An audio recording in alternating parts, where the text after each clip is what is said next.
Hello, fellow fantasy football owners. I'm Kristin Carole, and this is Fantasy Football. I'll be your Fantosee this football season, and I'll be breaking down everything for you. Best bets, highlights from the past week. I'm going to read what the experts say so you don't have to. A little background on me since this is our premiere episode. I was born and raised in Chicago, so you can probably tell what team that I'm rooting for. I've been a fantasy football player for the past 3 years, and I've never been on the bottom half of the leagues. Let's talk about football. That's why you came here. Week 1 was such a crazy week. We had the Patriots, who couldn't really stand the heat in Miami. We also had Nick Foles, who had 2 fumbles and 2 sacks just in the first. Not to mention, commentators were saying Jay Cutler could be this year's MVP. Let's get into your players and what all happened this week. Who was the best? Who was the worst? So this is one of my favorite segments that hopefully you guys will love as well, called Studs and Duds. One of these studs of this week was Matt Ryan, QB for the Falcons. He had 448 passing yards, 3 touchdowns, 15 rushing yards, for an average of 30 points, depending on what your league points are as well. So that's the guy you're gonna have to watch out for, especially if you're against him, which I was this week. I hate you. Gosh darn it, I respect you. All right, another stud this week was Marshawn Lynch.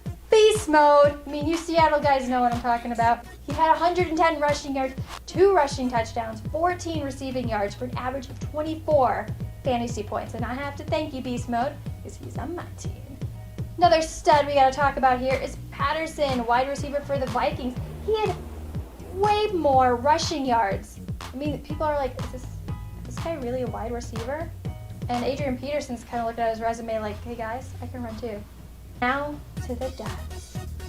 Sean Hill, QB for the Rams. 81 passing yards, 1 interception, and -1 rushing yards. 1 fantasy point. Another dud in this group is Bernard Pierce, running back for the Ravens. This guy had such high hopes because he was filling in for Ray Rice. 14 rushing yards, only 1 fumble loss for an average of -1 point. 11 duds, too many duds on this field, in New Orleans for their defense. They allowed 37 points, 1 fumble recovery for an average of -7 points. These guys, when you think of New Orleans, they're usually a lot better than this. So I'm thinking this is a fluke, you guys. I think the Falcons decided to come back because of Samuel L. Jackson's caps locked tweets. Waiver alert, people to watch out for. Allen Hurns. That's the name everybody was saying. Honestly, where did this guy come from? He's over there, scoring. Nobody knows. He had 110 receiving yards, 2 touchdowns for an average of 23 points. And this guy came out of nowhere. Amazing. So you guys really want to know about week 2. Who to watch out for, who you should add, who your best bets are, who your worst bets are, and who are the sleepers. So I read a bunch of different articles online, so you don't have to. Best bet, overall, everybody's saying Peyton Manning. It's Peyton Manning, what else am I supposed to say, you guys? Bleacher Report has him ranked as number 1. So is ESPN ranks him as number 1. And they have him for an average of 24 points. Hashtag Shady McCoy, running back for the Eagles. He's ranked as number 1 on Bleacher Report. And ESPN also has him at number 1 for the running backs that you're going to want, with an average of 26 points. And if you're going for a tight end, Jimmy Graham, you just got to leave him in there. He should have a high of about 14 points. So again, something to watch out for if you're playing him.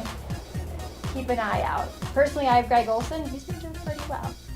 We're to go into your worst bets. Trent Richardson, running back for the Colts, was ranked one of the worst on Bleacher Report. It said, quote, "Do not do it."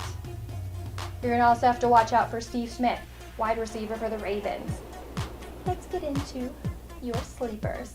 So many people are saying sleeper Tony Romo. Bleacher Report said it, that he's going to come away with 19 points versus the Titans. Says he has to have better next week. He's got to have a better week next week, right? You're also going to have to watch out for Emmanuel Sanders, wide receiver for the Broncos. Bleacher Report says must start in PPR leagues. If you don't know what that is, it's points per reception. So you definitely want to keep him around because it looks like he's going to have his hands on the ball quite a bit. We'll go with a few sleepers now with the Tampa Bay Buccaneers defense. Tampa Bay Buccaneers defense, these guys are going against the Rams. You're going to want to pick some Pirates this week. You're also going to want to look out for Terrence West, running back for Cleveland. Fantosee Pros ranks him #1 for sleepers because of Ben Cape's injury. Final sleeper, Marcus Wheaton, wide receiver for Pittsburgh. Fantosee Pros says he's a good weapon in Pittsburgh. Definitely tweet me. I want to commiserate. I want to celebrate with you guys because we're in this together. So once again, I'm Kristin Carole, and this is Fantosee Football.